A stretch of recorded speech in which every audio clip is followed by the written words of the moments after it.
airplane, and he sees this blonde stewardess davening.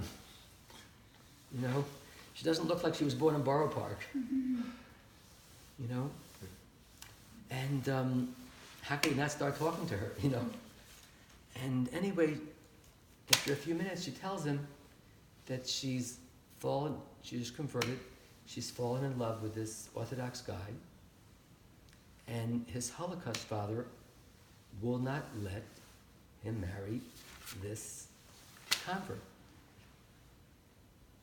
She asks him, maybe you can call him up. He calls him up. They exchange phone numbers. She gives him a number, calls him up. And Shlomo tries his charm, his sweetness. He says, she's davened with so much kavanah. I've never seen one of our children daven that way. He says, I don't want to hear any stories. I didn't survive the Holocaust to have my son marry a convert. That's it. Goodbye. I'm not talking any further. A few months later, he's in touch with her.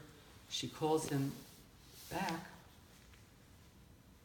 And she said, my mother just died.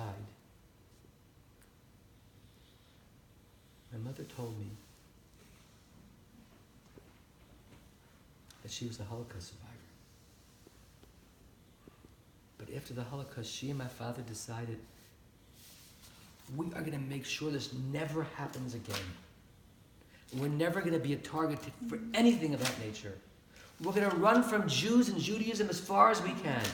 We will never expose you to anything Jewish. We took an oath upon ourselves.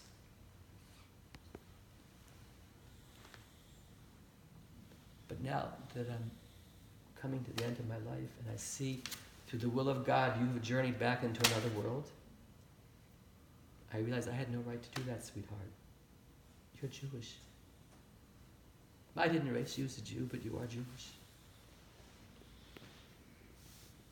She tells Shlomo the story. Shlomo calls the man. Says, Anna shine a bubba maisa. Says she'll try anything to get my son.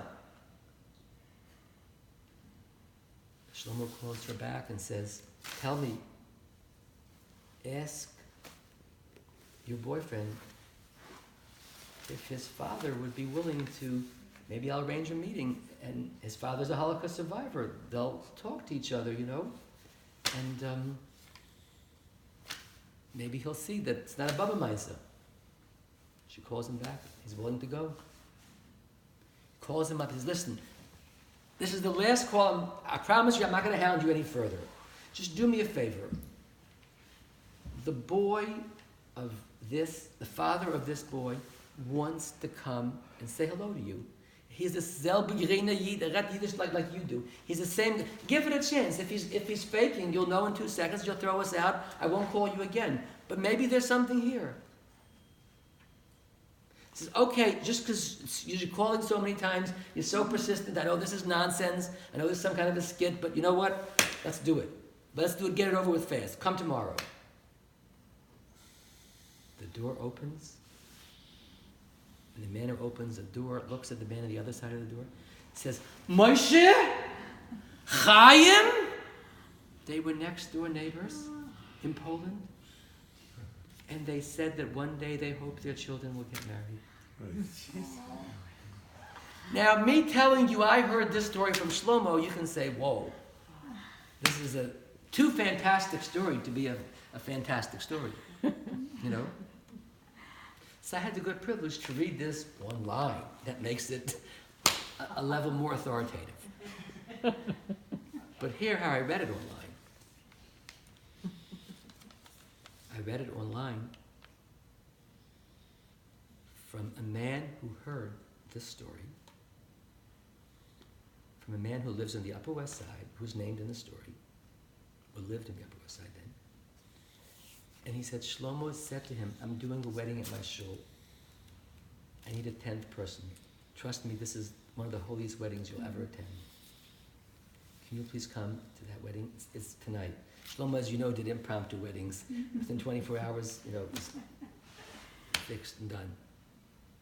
After the wedding was over, Shlomo told him who these machatonim were, who these in-laws were. And he told this story to a writer who wrote this story online. Hagiography. miraculous, wondrous hand of God, you know?